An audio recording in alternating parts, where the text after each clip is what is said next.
Okay, you guys, what is up? The King of Lightning is here today to do Berserk Chapter 333 review. Now, this chapter of Berserk, and by the way, before I get full-blown started, a few things here. The first thing is that it's been a while. It's been 2 months, over 2 months since the last installment of the Berserk series. I believe it was November 6th. When we had the last chapter of Berserk. I believe so. I'm not too sure. I forget. But still, it has been quite a bit of time. That's number one. Number two is that I believe... Oh, man. Shit. This chapter was only 16 pages. I was like, fuck. I really wanted more. I really wanted more. Honest to God. I wanted a lot more pages. But we did not get a lot of pages. So, hey, at the end of the day, we have to make do with what we get. It's that simple. Because we are the fans, and we are fans of the author who writes the series Berserk. And if Kentaro Miura is only going to put out 16 pages, then let's be at least grateful for those 16 pages. Granted, I wanted more, I really did, but I'll take 16 pages over 0 any day. Now, the thing here is that that's those two things right there. This Berserk chapter overall is actually a very simple, very straightforward chapter. It's basically Rickert, Laban, and Goto's daughter, and their journey to, and I forget her name, and their journey to Windheim, or now aka Falconia. And on the way, they see a few things here and there, and that's pretty much it. The chapter does start off with Irvine defeating that giant chicken, which again, pretty much, it was Irvine. The arrow, or the arrow was already fired. Mid-air, chicken blast, head exploded, chicken is dead, and that's the way it was. And then we have a conversation between, a small little conversation between Rickert and Laban, where we have Rickert talking about how, he first sees Laban, because what winds up happening is that Rickert, he sees these harpies coming his way, and then he uses his machine gun crossbow. He takes out the harpies, and then Laban comes up to him, says how, that's the reason why you guys were able to survive for so long. And then we have Rickert noticing that this guy was General Laban, because I believe that they met before. Yeah, they met before, back during the 100-Year War. And Laban's like, well, who are you exactly? And then Rickert explains how he is one of the original members of the Band of Hawk. And then we see Rickert and Laban talking to each other about how the way the world is now, granted, they don't know about the combination of the astral world and the real world, but the thing is that the way the world is now, it pretty much makes the 100-Year War seem a lot better. And that makes sense, because now they're seeing trolls and dragons and crazy fucking shit going on. And that's the way it is, because Griffith, with the combination of Skull Knight and Ganishka, was able to alter the entire world and combine the astral world with the real world, and thus make the world to what it is today. And then after that, we see them go, and then we see them proceed out of the forest. And then we wind up in the plain areas of Midland. And then they see these giant wing crystals. And then these wing crystals apparently prevent the mythical monsters from protruding into Midland any further. So basically, these crystals exist on the plain areas. And the trolls and the harpies and any other dragons, they cannot enter the area because these crystals prevent them from doing so. And then what we see here is that we see all of a sudden, they go a little bit further, and then they see the actual body of Ganishka, and that glowing. Now it's a tree, and it's called the World Helix Tree. I was like, what the fuck? The World Helix Tree. That's some crazy old, it just sounds epic and yet OP for a tree. Yeah, the World Helix Tree. And apparently, that's the reason why sometimes in the sky they see these lines.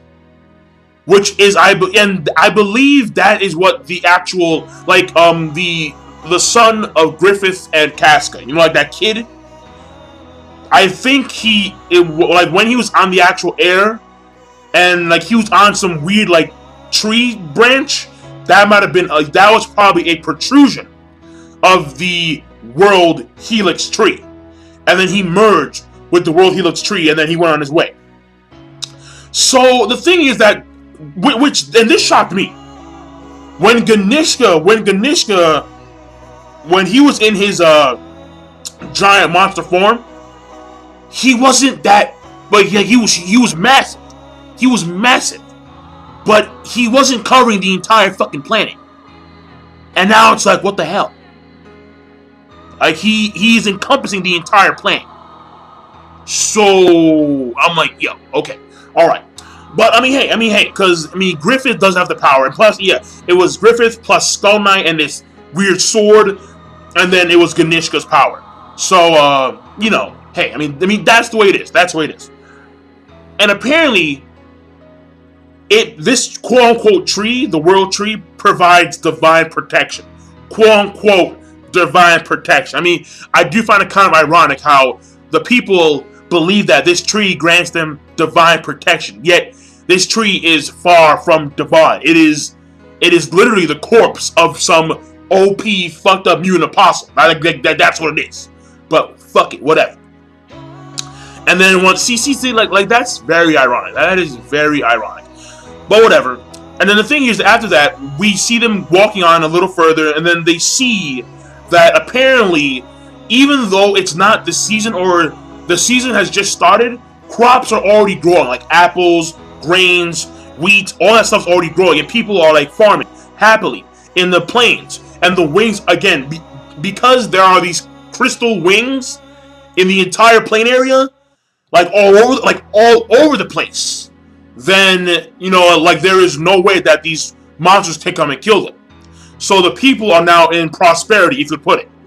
And then as they move on a little bit further, because after like this one farm guy explains how it's not even the season yet, crops are already growing in full bloom. They walk a little bit. They walk a little bit further, and then they see Falconia. You know, former Windime, now known as Falconia. And I mean, we all know how Falconia is. All right, it's some like what the fuck castle. It's like a yo. It's like a yo. It's like a big yo castle. Because it's, oh man, and then it's the gate. Like the gates are fucking massive. Like, the gates are massive, and then the castle itself is just like fucking huge. Just like, yeah, Falconia, and then we see basically Rickert, Laban, and the rest, and thousands, if not hundreds of thousands of other people enter Falconia, and that there is the end of the chapter. And then that's the way it was. That's the way it was. So very simple, very straightforward. No, I mean the reveal. See, in my personal opinion, the biggest reveal about this entire chapter was three main things. Number one is that there are these things called wing crystals, and these wing crystals can actually deter the astral monsters or the astral fantasy creatures from entering certain areas. That's number one. Number two is that the body of Ganishka, or the World Helix tree, has branches, quote unquote branches, that now extend a majority, if not the entire planet. Which is why we saw Guts, and we saw the son of Guts and Casca. He was riding, like he was standing like on the air itself, and then we saw him standing on like a weird transparent like stream. And that transparent stream was actually one of the branches from the World Helix tree. That's number two. And number three is that a lot of people, and when I say a lot, I mean hundreds of thousands of people, are taking refuge in Falconia. Falconia is now the hub of the entire world. And that's the way it is. So, I mean, but like, that's pretty much it as of right now. And now Rickert, Godot's daughter, have now entered, they are now about to enter the Falconia capital, and that's what it is. But yeah, so I mean, hey, I mean, it's that simple. It's that simple. So I'm done.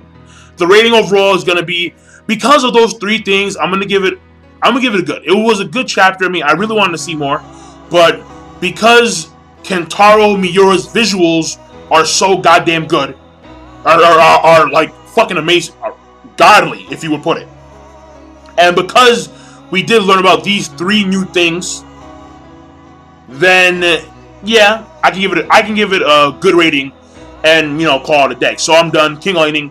Be sure to, of course, rate, comment, and subscribe as always. And I'm signing out. Peace. Have a nice day.